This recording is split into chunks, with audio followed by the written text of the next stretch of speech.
Auzubillahiminash-shaytanir-rajim. Bismillahir-rahmanir-rahim. My name is Muhammad Irfan and today we will discuss the numerical of chapter number 3. तो dear student, पहले 5 numerical chapter number 3 के किए थे और आज हम नेक्स्ट जो है न्यूमेरिकल जो है 5 उसके रहते हैं उनको अटैम्प्ट करेंगे। तो न्यूमेरिकल के अंदर आपको पता है 2 चीज़ें होती हैं। नंबर 1 उसकी गिवन डाटा कि न्यूमेरिकल में दिया क्या गया है, और जो नंबर 2 पे होती है वो होती है उसकी कैलकुलेशन कि आपने कैलकुलेशन करनी है और एंड पर जवाब। और जैसे कि आपको पहले भी बताया गया था कि गिवन डाटा के अंदर आपने उसके यूनिट लिखने मिस नहीं करने। आपने गिवन डाटा के अंदर जो चीज़ भी आपको दी गई है आपने उसके यूनिट जो हैं वो लाजमी लिखना है। और कैलकुलेशन के अंदर आपने हरगिज़ यूनिट नहीं लिखना, आपने यूनिट लिखना है एंड सिर्फ और सिर्फ जवाब। ठीक है, गिवन डाटा के साथ यूनिट लिखेंगे और साथ आप लिखेंगे आंसर के साथ यूनिट। बच्चों, कैलकुलेशन के साथ आप यूनिट हरगिज़ ना लिखें क्योंकि आपकी जो है वो फिर बहुत ज़्यादा मिस्टेक होने के चांसेस बढ़ जाते हैं। तो लिहाजा आप कैलकुलेशन के साथ यूनिट नहीं मेंशन करेंगे। तो आइए न्यूमेरिकल नंबर 6 की तरफ जाते हैं, चैप्टर नंबर 3 न्यूमेरिकल नंबर 6।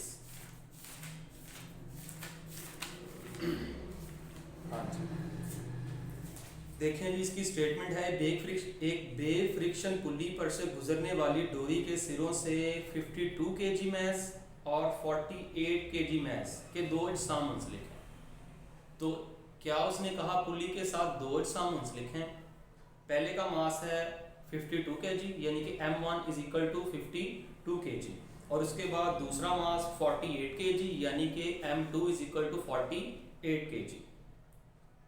डोरी में टेंशन और अजसाम का एक्सेलरेशन मालूम करें।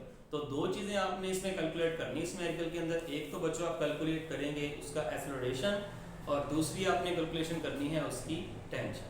तो 4 चीज़ें गिवन में दी गई हैं, मास 1, मास 2, एक्सेलरेशन मालूम करें और नंबर 4 पे उसकी टेंशन मालूम करें।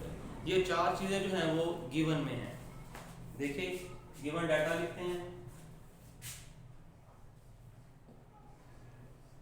Given data. ये न्यूमेरिकल नंबर 6 है, याद रखना है आपने। तो क्या क्या चीज दी गई है। नंबर 1 मास 1 यानी कि m1 कितना है जी 42 किलोग्राम और m2 है जी आपके पास 48 किलोग्राम। और उसने कहा था इसका एक्सेलरेशन मालूम करें और इसकी टेंशन मालूम करें। ये 4 चीजें हैं जी जो गिवन के अंदर जा रही हैं। अच्छा, उसके बाद देखें कैलकुलेशन।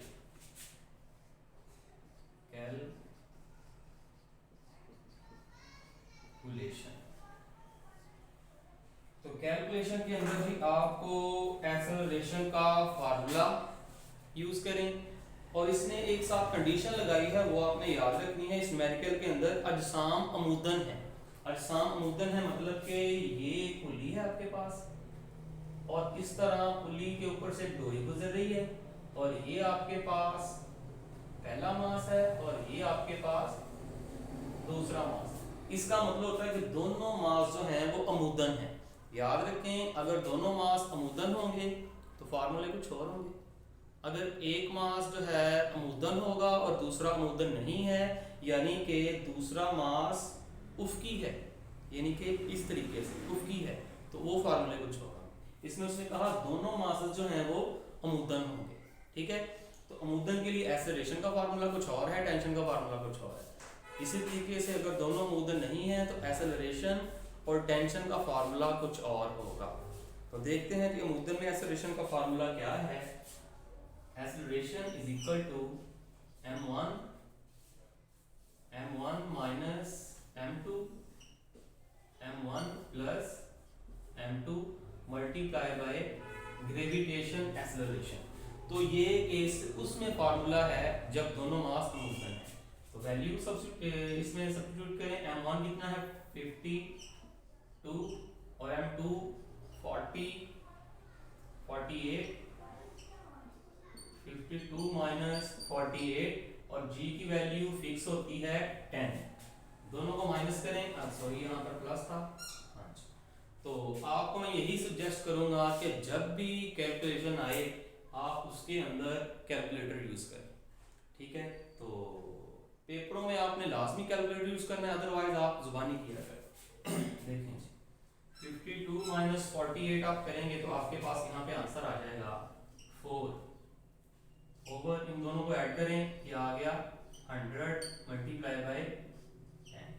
ठीक है, अब 4 मल्टीप्लाई बाय 10 ये आपके पास हो जाएगा 40। ये आपके पास 4 मल्टीप्लाई 10 हो जाएगा 40। 4 मल्टीप्लाई बाय 10 40 और ये वाला 100 वैसे का वैसे।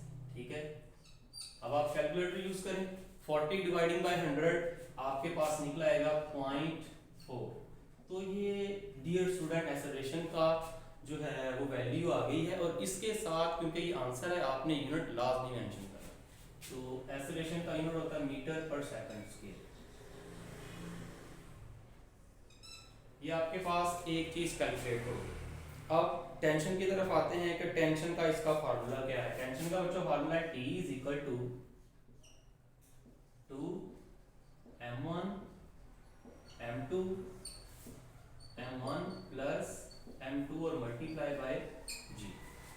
ये टेंशन का फार्मूला उस केस में है जब दोनों अजसाम अमूदन होंगे। ठीक है, जब दोनों अजसाम अमूदन नहीं होंगे तो इसका फार्मूला कोई और होगा। ठीक है, देखें वैल्यू सब्स्टिट्यूट करें इसके अंदर की। 2 m1 कितना है चेक करें, m1 52 और m2 48। 52 एंड 48, ये ग्रेविटेशन वैल्यू की भी वैल्यू साथ ही सब्स्टिट्यूट कर दें 10, और ये है 52 m1 52 और डियर स्टूडेंट m2 जो है वो 48। ठीक है, अब आप क्या करें, कैलकुलेटर यूज करें। 1 2 3 4 चारों टर्म्स को आप मल्टीप्लाई करते हैं। चले मैं भी कैलकुलेटर यूज करता हूँ, बड़ी टर्म्स आ गई हैं यहाँ पे। सर वैल्यू है जी इसकी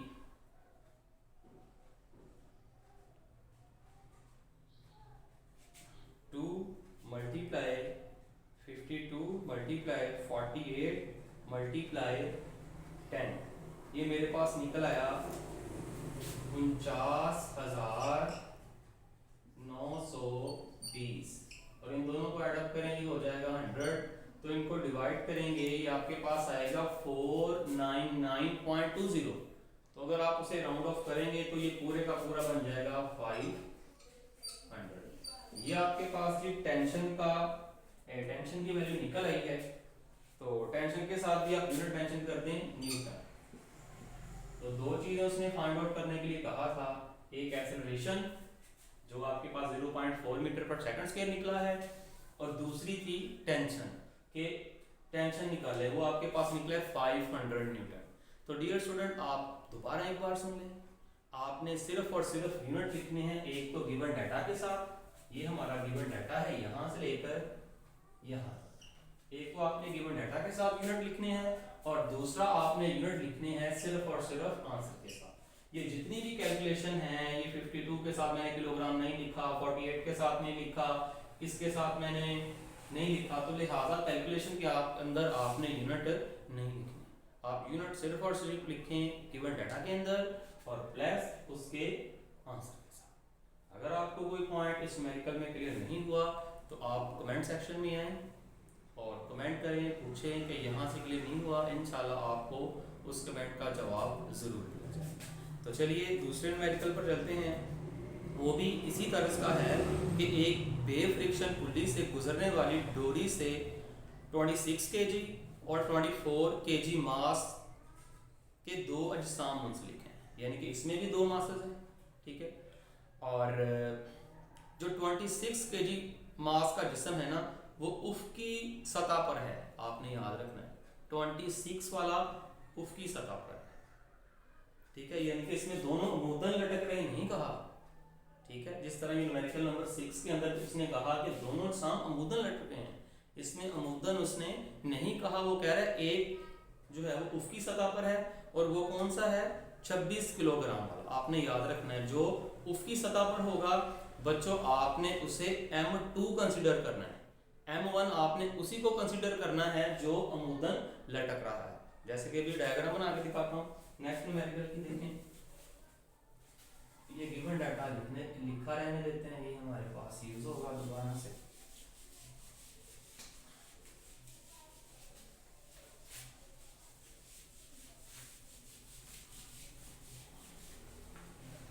इस पे चेंज है, ठीक है जी। इस पे कैसे चेंज है, उसने कहा एक मास अमूदन लटक रहा है जो कि कितना है, अभी देखते हैं कि वो कितना है। एक मास जो अमूदन एक वेव फ्रिक्शन पुल्ली पर से गुजरने वाली डोरी से 26 किलोग्राम मास और 24 किलोग्राम। तो गिवन डाटा में आपके पास है 26 और 24। अब हम ये डिसाइड करना चाहते हैं हम M1 किसे रखें, 26 को रखें या 24 को रखें। तो वो आप नेक्स्ट पढ़ेंगे तो आपको समझ में आएगा। 26 किलोग्राम मास का जिस्म हमवार उफकी सतह पर रखा हुआ है, जबकि 24 किलोग्राम वाला मास अमूदन लटक रहा है। तो जो मास लटक रहा है वो 24 वाला है।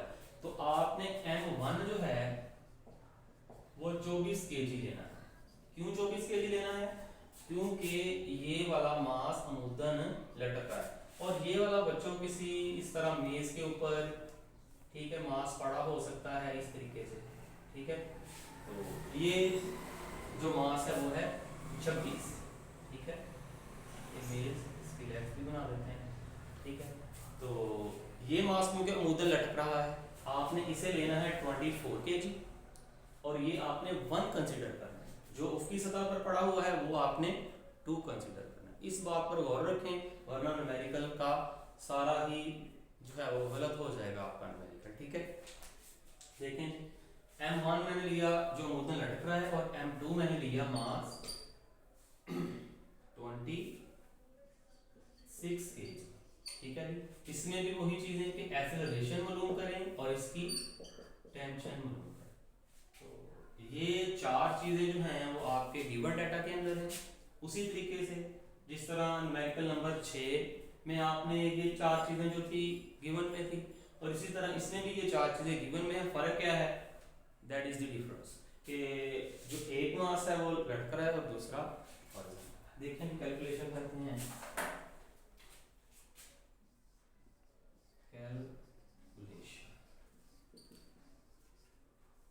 कैलकुलेशन में आए और इसका फॉर्मूला लिखें।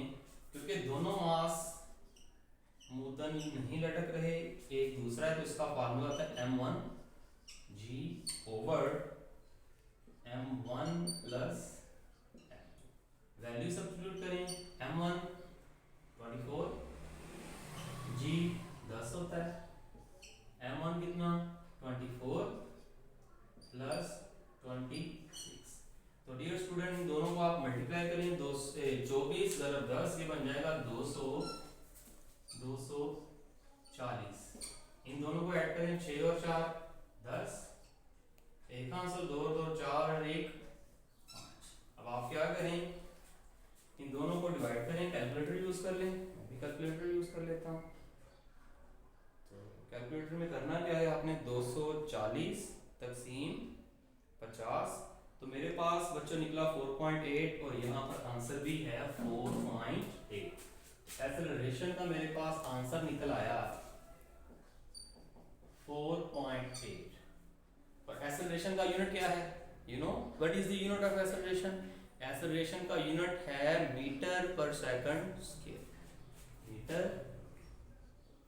पर सेकंड स्क्वायर। इसे उर्दू में मीटर फी सेकंड का मुरब्बा भी कहते हैं। तो टेंशन का फार्मूला इसमें लगाएंगे कि जब दोनों मास जो है वो अमूदन सॉरी नहीं है, एक अमूदन है और दूसरा हॉरिजॉन्टल है, उसकी है, तो उसमें टेंशन का फार्मूला है M1 M2 G dividing by M1 plus M2। यानी कि जो अमूदन वालों का टेंशन का फार्मूला था, उसमें यहाँ पे 2 था, इसमें यहाँ पे 2 नहीं है। ये छोटा सा डिफरेंस है, आसान है, वही फार्मूला है, सिर्फ 2 का डिफरेंस है। वैल्यू सब्स्टिट्यूट करें, m1 कितना है 24 और m2 कितना है 26 और g कितना है 10 और m1 26 m2 सॉरी m1 तो 24 था, m1 था 24 और m2 26। ठीक है, अब आप क्या करें, वंस अगेन कैलकुलेटर यूज करें। कैलकुलेटर यूज करने के बाद 1 2 3 ऊपर वाली तीनों टर्म्स को आप मल्टीप्लाई कर लें। करें जी मल्टीप्लाई, क्या है जी 24 मल्टीप्लाई 26 मल्टीप्लाई 10। तो डियर स्टूडेंट मेरे पास 6240 आ रहा है, 6240। ठीक है, तो इन दोनों को ऐड करें, 6 और 4 10, 2 2 4 और 1 5। अब इन दोनों को डिवाइड कर दें, मैं भी कैलकुलेटर यूज करके कर देता हूँ, आप भी इसके साथ कैलकुलेटर यूज करें। अच्छा जी, क्या था 6240 डिवाइडिंग बाय 50, तो मेरे पास आ रहा है 124.8, 124.8। तो क्या करेंगे, इसे राउंड ऑफ कर देंगे। राउंड ऑफ का रूल क्या होता है, अगर पॉइंट के बाद 5 या 5 से कोई बड़ी रकम आ जाए तो आप इसमें एक इजाफा कर देते हैं। राउंड ऑफ क्या होता है, पॉइंट के बाद यहाँ पे अगर 5 या 5 से बड़ी 5 6 7 8 9 इनमें से कोई भी आ जाए तो आप क्या करते हैं, इसमें एक इजाफा करते हैं और पॉइंट के बाद वाली रकम रिमूव हो जाती है। तो वाकई ये 5 से बड़ा है 8 है, तो ये क्या हुआ, इसमें एक इजाफा हुआ और ये खत्म। बच्चों ये आपका टेंशन का जवाब 125 और यहाँ पे बुक पे भी है 125। ठीक है, तो अब न्यूमेरिकल नंबर 8 पे आते हैं। ये सिर्फ 2 न्यूमेरिकल थे जो थोड़े डिफरेंस थे, बाकी न्यूमेरिकल तो बहुत ही इजी हैं। ये न्यूमेरिकल नंबर 6 और न्यूमेरिकल नंबर 7 ही ऐसे न्यूमेरिकल थे जो थोड़े टफ न्यूमेरिकल, बाकी तो बड़े आसान न्यूमेरिकल। तो आइए न्यूमेरिकल नंबर 8 पे चलते हैं। इसका गिवन डाटा लिखते हैं उसी तरीके से।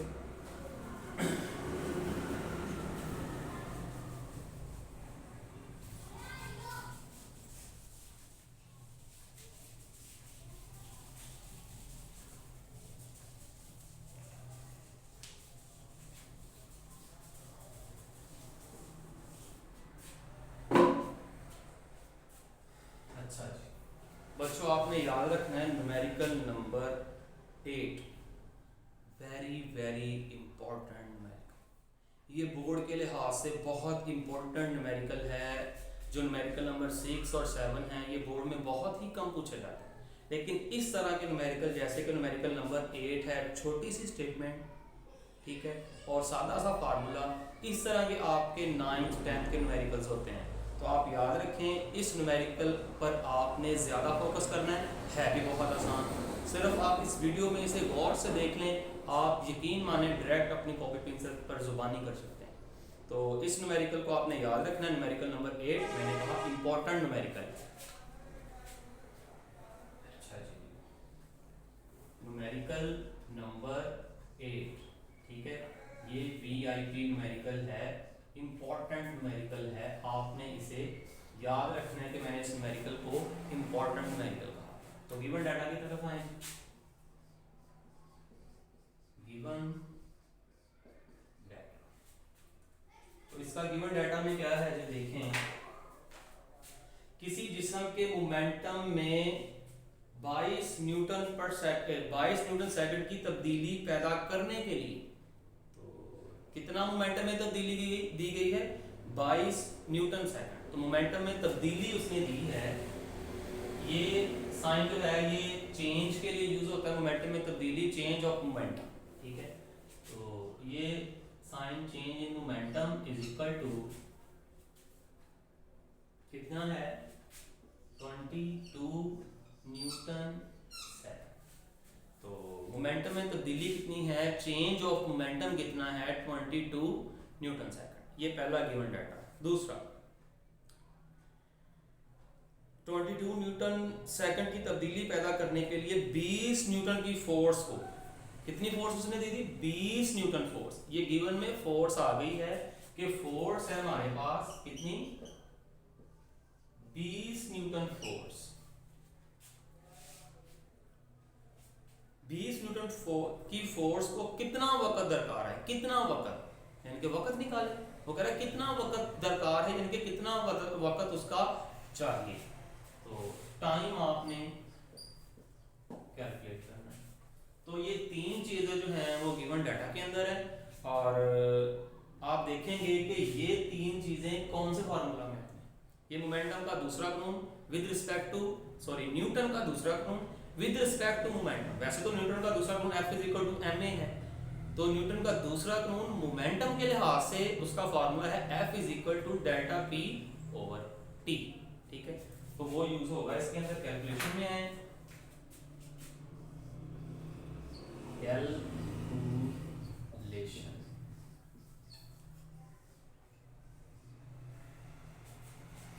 कैलकुलेशन में आप फार्मूला यूज करेंगे rate of change in momentum is equal to applied force. ठीक है, ये फार्मूला है इसका। फोर्स की वैल्यू सब्स्टिट्यूट करें, फोर्स कितनी है? 20, और डेल्टा पी कितना है? 22। टाइम बच्चों आपने कैलकुलेट करना है। ठीक है, तो क्या होगा, ये टाइम इधर जाके मल्टीप्लाई हो जाएगा और 20 इधर आके डिवाइड हो जाएगा। चले हम स्टेप बाय स्टेप करते हैं, इस तरह आपको ये ना हो, क्लियर ना हो। तो ये t इधर डिवाइड हो रहा है, इधर जाके मल्टीप्लाई हो, यानी कि t multiply 20 is equal to 20। क्या हुआ, ये t तकसीम हो रहा था, तो इधर आकर ये क्या हो गया? ज़रब हो गया। हमें तो निकालना है t, तो 20 इधर एक्स्ट्रा है, ये इधर मल्टीप्लाई हो रहा है, ये दूसरी तरफ जाके क्या हो जाएगा? डिवाइड हो जाएगा, यानी कि t is equal to 22 dividing by, तो इसे कैलकुलेटर पे आप डिवाइड कर लें। 22 तकसीम 20, 22 तकसीम 20, तो मेरे पास 1.1 आंसर आ रहा है, और आपके न्यूमेरिकल में भी 1.1 ही आंसर है। टाइम का आंसर आ गया 1.1, और टाइम का यूनिट क्या आप बता सकते हैं? टाइम का यूनिट क्या है? तो टाइम का यूनिट सेकंड है। ठीक है बच्चों, आपने याद रखना है टाइम का यूनिट सेकंड। ये जी आपका न्यूमेरिकल गया, न्यूमेरिकल नंबर 1। देखें कितना इजी न्यूमेरिकल, बहुत ही आसान न्यूमेरिकल। इसे अच्छे तरीके से आप क्लियर करें। अगर आपको कोई पॉइंट नहीं क्लियर हो रहा तो मुझे बताएं। ये स्पेशली न्यूमेरिकल आप दूसरी बार फिर से सुनें। क्या? मोमेंटम में तब्दीली, चेंज इन मोमेंटम 22। उसने कहा फोर्स कितनी लग रही है? 20 न्यूटन, और उसके लिए दरकार वक्त मालूम कीजिए। तो फार्मूला लगाया F is equal to delta P over T। Force की वैल्यू 20, मोमेंटम की वैल्यू 22 बटे T एज इट इज। तो बच्चों ये T तकसीम हो रहा था, दूसरी साइड पे जाके मल्टीप्लाई हो गया। देखिए ठीक है, अब हमें तो निकालना है टाइम, तो 22 इधर एक्स्ट्रा पड़ा हुआ है, तो क्या करें? मल्टीप्लाई हो रहा है, ये इधर आके क्या हो गया? डिवाइड हो गया। कैलकुलेटर से डिवाइड करें, 1.1 सेकंड इसका आंसर है, तो ये इसका आंसर आ गया। अगर कोई चीज़ ना क्लियर हो ज़रूर पूछिए। उसके बाद न्यूमेरिकल पर चलते हैं, न्यूमेरिकल नंबर 9। ठीक है जी, न्यूमेरिकल नंबर 9।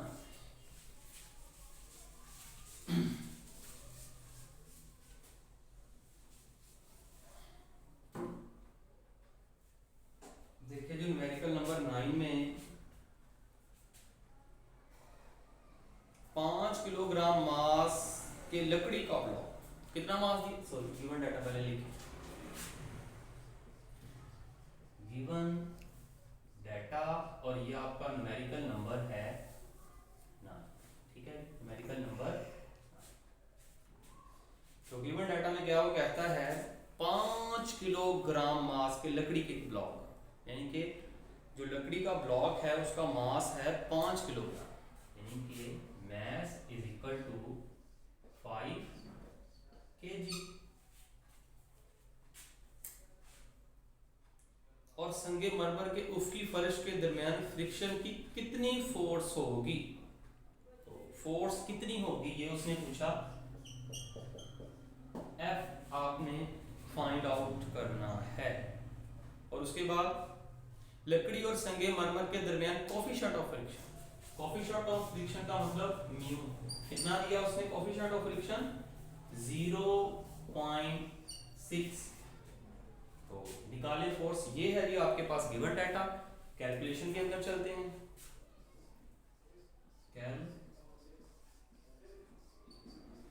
कैलकुलेशन, ठीक है। कैलकुलेशन के अंदर आप फार्मूला लगाएंगे ऐसा जिसके अंदर म्यू फोर्स और मास दिया हो। तो वो मेरे माइंड में एक फार्मूला आता है, force is equal to mu M G. आप कहेंगे जी तो गिवन डाटा के अंदर है ही नहीं, तो जी किधर से लेंगे? तो बच्चों आपको पता है जी ग्रेविटेशन कांस्टेंट है, इसकी वैल्यू फिक्स होती है 10। 9th और 10th क्लास के अंदर इसकी वैल्यू 10 यूज होती है। अदरवाइज इसकी जो एग्जैक्ट वैल्यू है वो 9.8 मीटर पर सेकंड स्क्वायर। तो वैल्यू पुट करें जी। म्यू की वैल्यू उसने दी है 0.6, मैथ उसने दे दिया 5 और जी की वैल्यू फिक्स होती है 10। जो बी की वैल्यू है वो फिक्स है। कैलकुलेटर का यूज करें, 3 टर्म्स हैं, तीनों मल्टीप्लाई हो रही हैं, इनको मल्टीप्लाई करें, आपका आंसर निकल आएगा। करें जी मल्टीप्लाई। नंबर 1 0.6 मल्टीप्लाई 5 मल्टीप्लाई 10, मेरे पास 30 निकल रहा है और आंसर भी 30 है, परफेक्ट आंसर। तो इनको मल्टीप्लाई किया मैंने तो मेरे पास आ गया 30 और फोर्स का unit you know very well, आपको पता है फोर्स का यूनिट है न्यूटन। तो बच्चों दोबारा से देख लें, इस न्यूमेरिकल के अंदर उसने कहा एक लकड़ी का ब्लॉक है, उसका मास है 5 किलोग्राम। मैंने मास उसका 5 किलोग्राम लिख लिया। उसके बाद उसने कहा फोर्स मालूम करें कितनी फोर्स उसको ये दरकार है, जबकि उसका कोफिशिएंट ऑफ फ्रिक्शन जो है वो 0.6 है। तो कैलकुलेशन के अंदर मैंने देखा ये 3 टर्म्स किस फार्मूले के अंदर है। मैंने देखा F is equal to mu M G. G आप कहेंगे इसमें नहीं है, वो ग्रेविटेशन कांस्टेंट है। वैल्यू सब्स्टिट्यूट करें, म्यू की वैल्यू 0.6, मास की वैल्यू 5, जी की वैल्यू 10। कैलकुलेटर यूज करें, तीनों को मल्टीप्लाई करें, 30 निकल आएगा। That is your answer. तो डियर स्टूडेंट आखिरी न्यूमेरिकल आपका रह गया है न्यूमेरिकल नंबर 10 और 10 नंबर न्यूमेरिकल भी आपका बहुत इंपॉर्टेंट है। 2 न्यूमेरिकल इसमें मैंने मेंशन कर दिए, एक न्यूमेरिकल नंबर 8 और एक न्यूमेरिकल नंबर 10। और उसके अलावा जो पहले 5 इसके न्यूमेरिकल हैं वो तो वह है ही बड़े इंपॉर्टेंट, वो सबसे इंपॉर्टेंट न्यूमेरिकल है। आइए जी न्यूमेरिकल नंबर 10 की तरफ।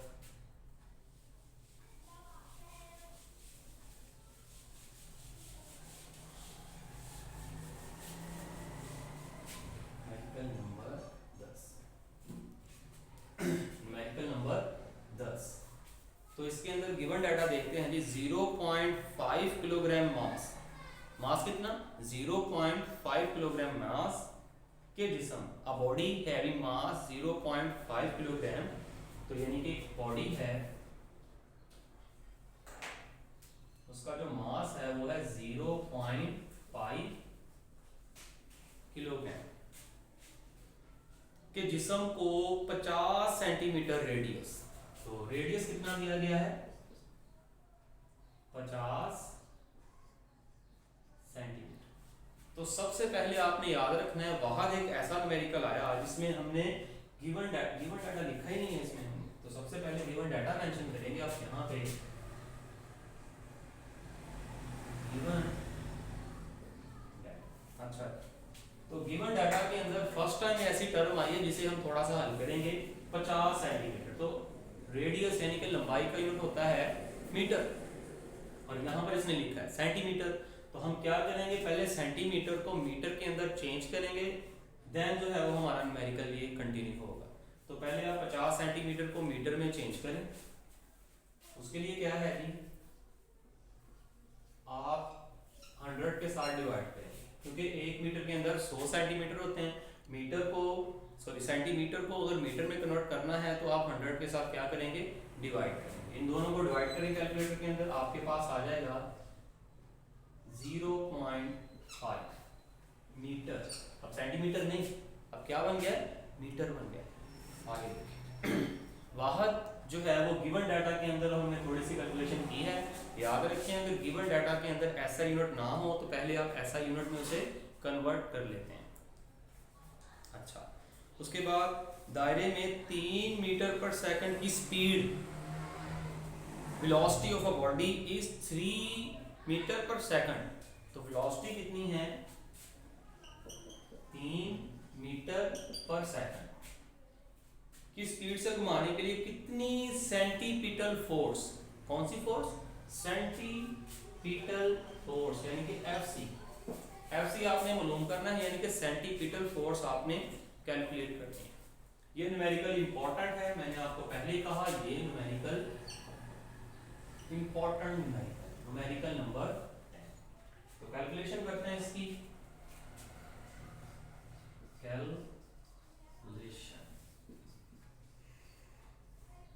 कैलकुलेशन में क्या आएगा? सेंटीपिटल फोर्स का फार्मूला। आपको सेंटीपिटल फोर्स मालूम करें, इसी से आइडिया हो जाना चाहिए कि आपने सेंटीपिटल फोर्स का फार्मूला लगाएंगे। Fc is equal to mv square over r। ये बच्चों सेंटीपिटल फोर्स का formula F is equal to mv square over r। Value substitute करें इसकी। Fc is equal to m, check करो बच्चों m कितना है? 0.5। उसके बाद v का स्केयर, v कितना है? 3, यानी कि 3 का स्केयर।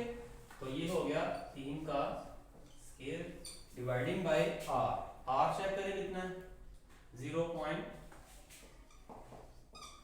ठीक है, इसमें तो 0.5, ये 3 का स्केयर, ये 3 बार 9, 0.5। तो ये 0.05 से कैंसिल हो जाएगा। क्या आंसर आ गया आपके पास? 9। तो फोर्स का यूनिट है न्यूटन, और यहाँ पर भी 9 आंसर है, 9 न्यूटन।